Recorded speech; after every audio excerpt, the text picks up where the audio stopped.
Okay, year 12. I thought I'm going to do a revision of the work we've covered on Spender in this final hour rather than introduce anything new. So it's kind of going to be some tasks to consolidate and just review Dale Spender. So it might take you the hour, depending on how confident you feel with Spender. You might get it through quickly. So immediately I've got a starting point for us. It's a bit of a revision. So these are our 3, 4 even, can I count today? 4 Ds. We've got the D of deficit, that women's language fails or suffers from shortcomings. We've got the D of difference, that women and men use language differently. We've got the D of dominance, that men use language to maintain power over women. And we've got the D of difference, that difference is a myth, and that really men and women use language in the same way. So which D would you immediately link to Spender? So just as a quick snap, we've got a little sentence stem here just to complete. Because Spender ... she is linked to the D of. So which of these Ds would you link Spender to? And give me a reason why. So just copy and complete your sentence stem. Because Spender blank, she is linked to the D of.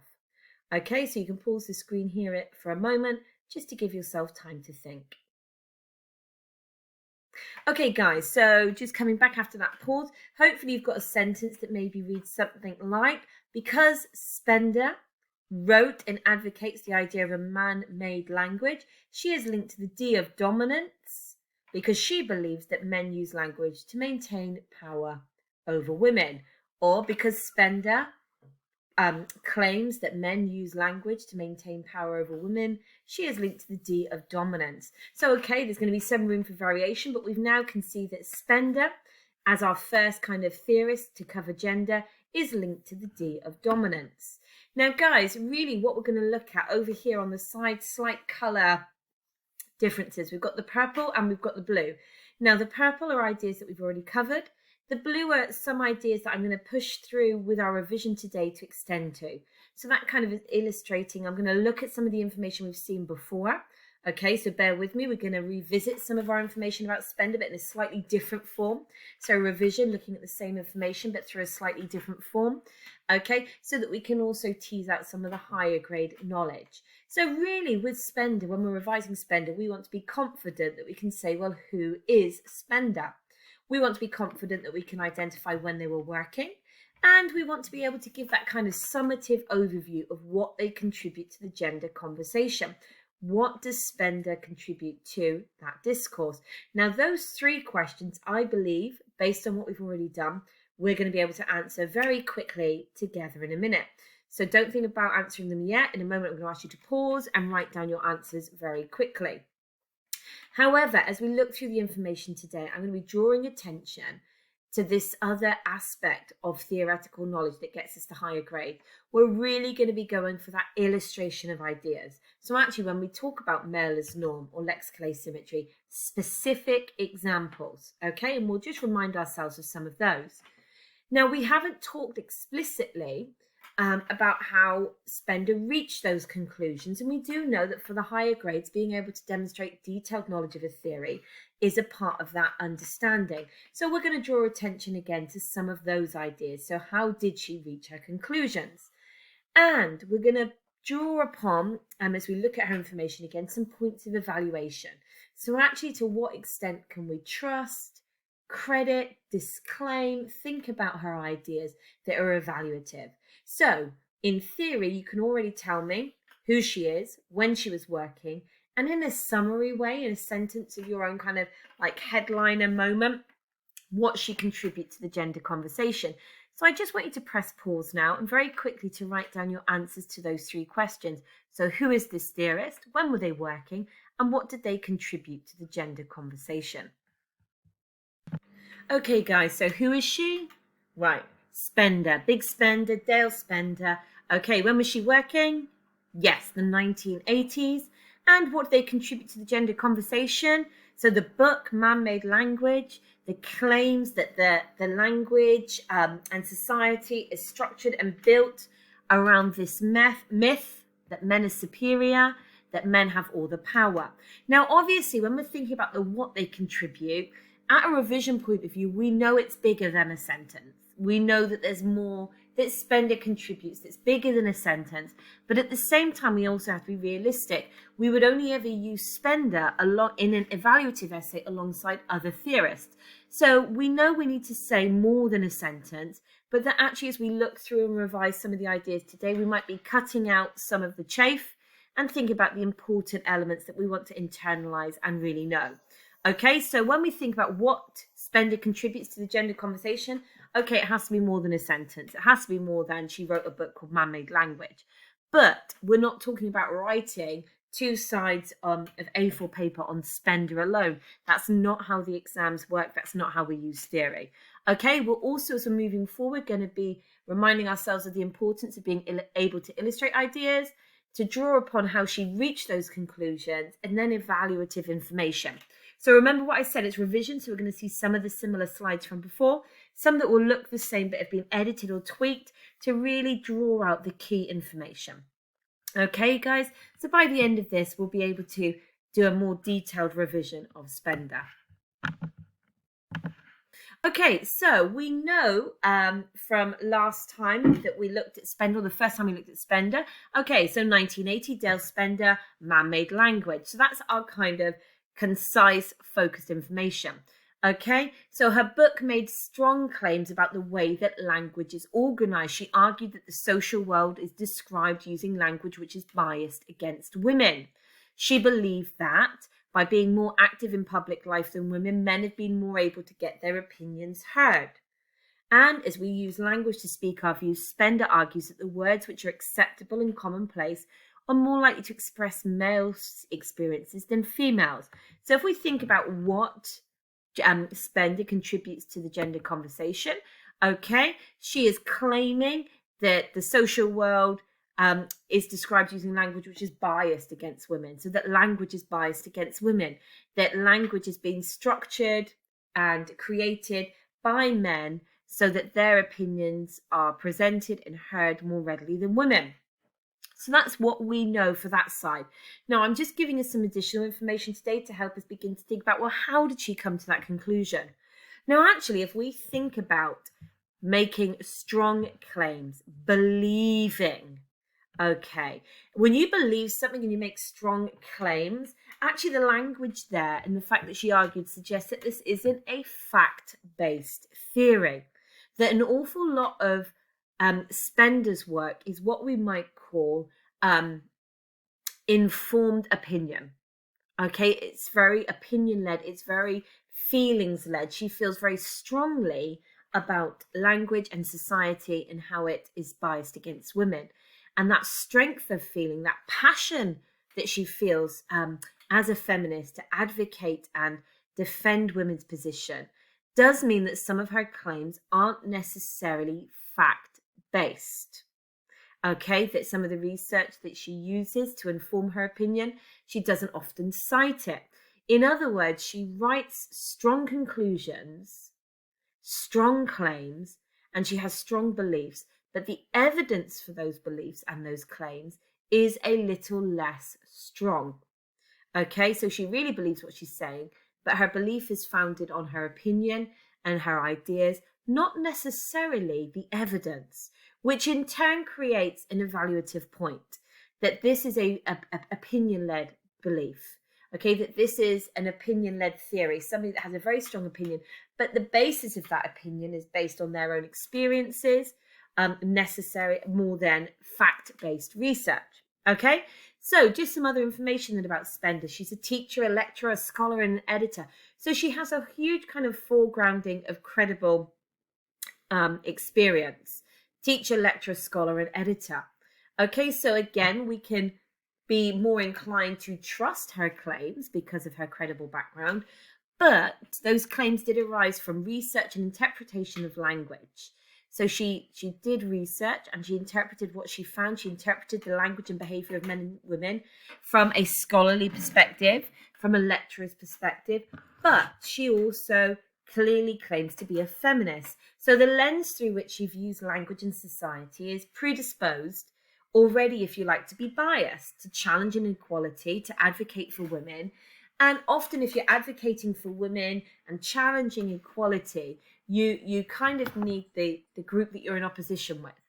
So if there's an equality, who are the group that have more power? Who are you advocating against? So she creates a dichotomy, a bias. So we could evaluate Spender in shorthand by saying, okay, she's biased.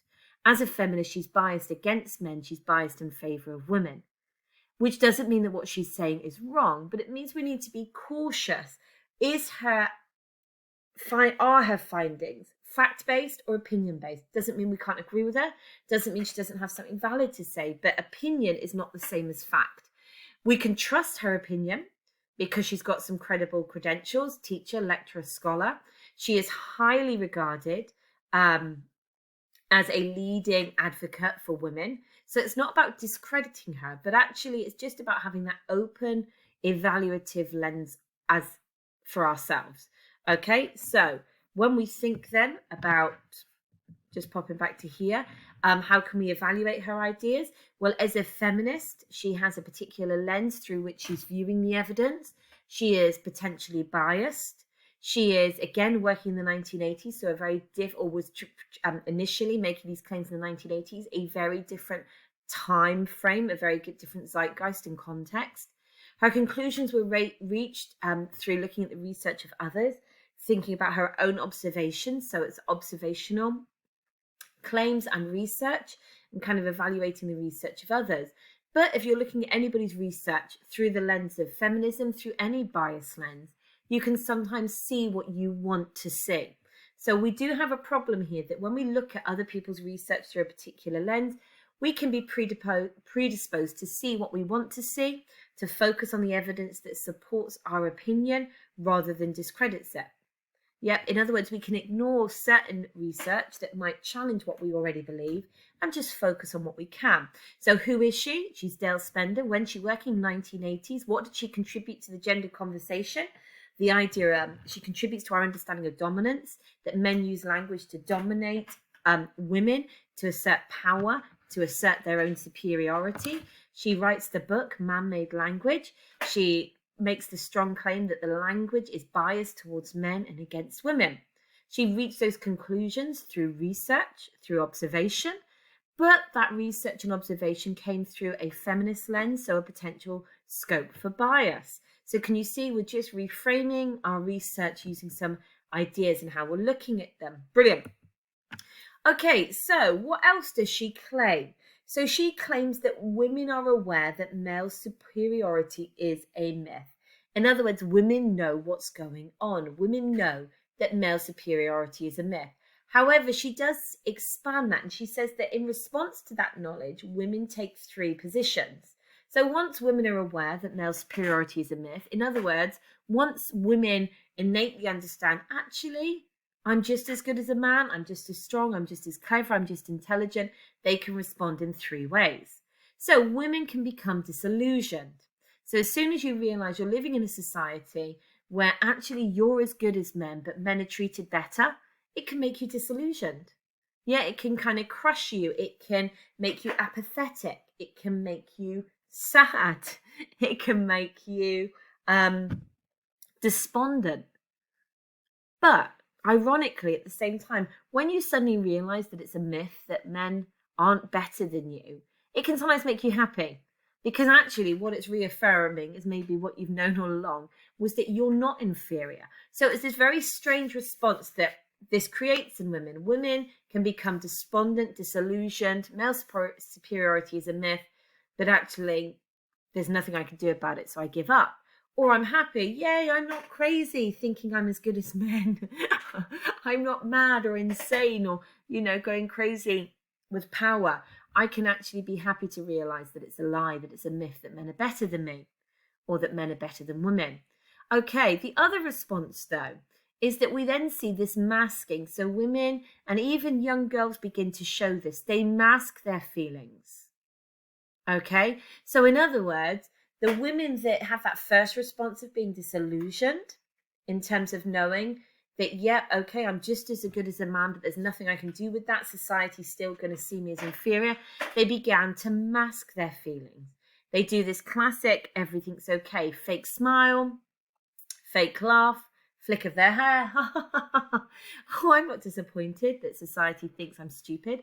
I'm not disappointed that society says I'm not as strong or as capable as a man. But that in turn then means the myth is perpetuated because women aren't acknowledging and challenging this lie, it creates that myth. So why would women then mask their feelings? Why would they hide what they feel? Because maybe there's a sense of learning over time that says, well, actually, if I show how I feel, I'm going to be ignored anyway. So women hide their feelings.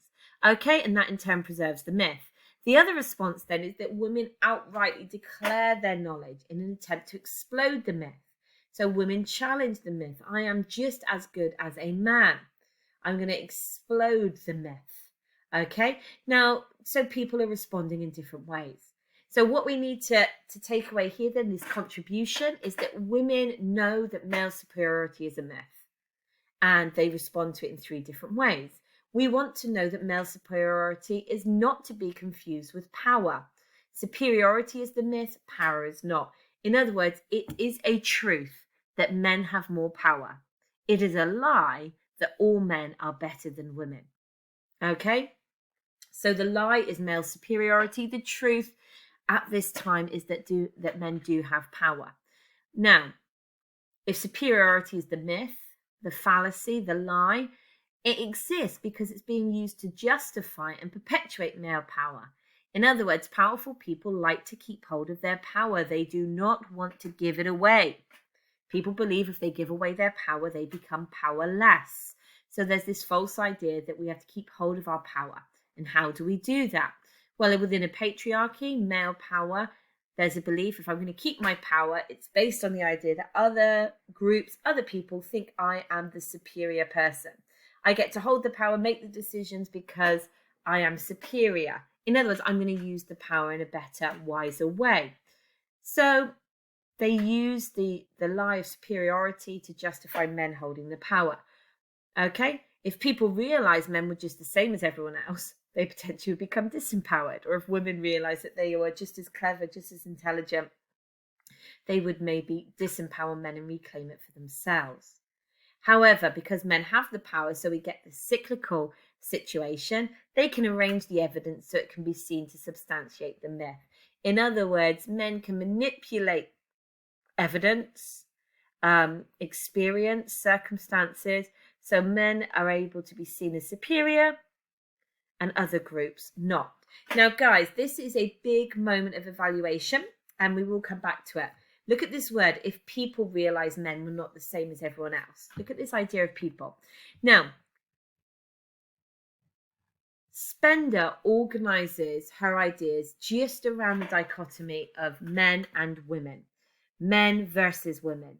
But we have to be more literate, more socially literate than that.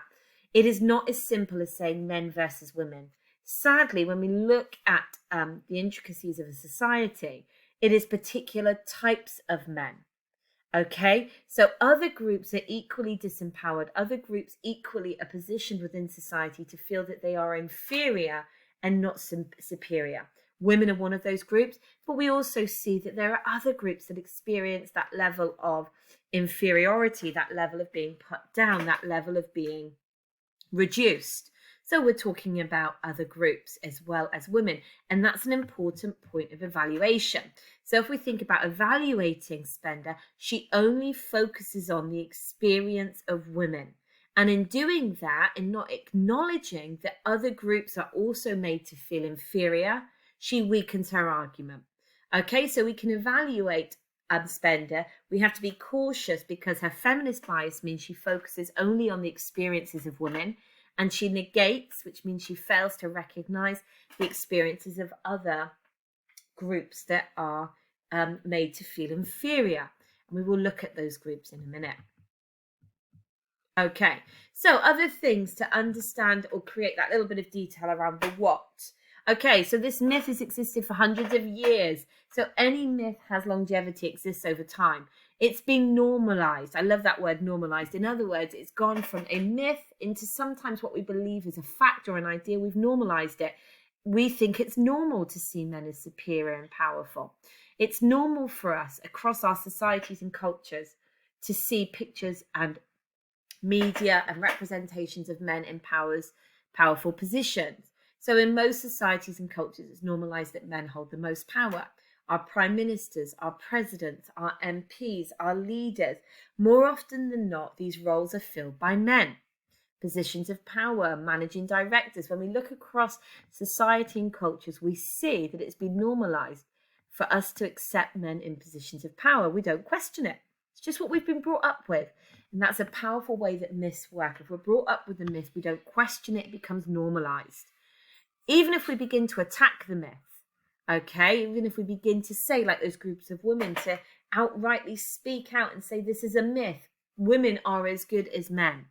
It's not easy to remove, for all myths still hold a power over us long after reason and evidence can suggest otherwise.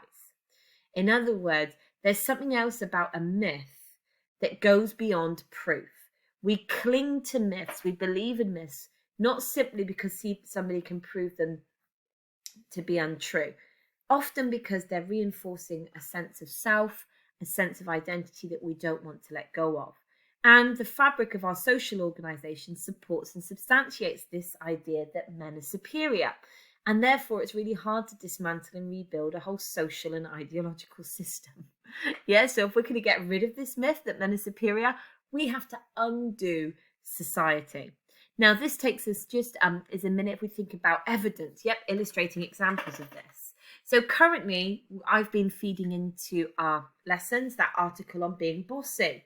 And the truth is that bossy is trying to attack and remove the myth that women are bossy and that this is bad. It's going after that idea. It's attacking that idea. But actually, if you're going to undo that, you have to kind of dismantle and rebuild a whole social and ideological system. It's not as simple as changing the word. We have to go after the way people think and believe. And that's really tricky. But bossy is an example of that attempt to dismantle and rebuild a belief. How are they dismantling and rebuilding a belief? Well, they've got a campaign with very strong examples of strong women.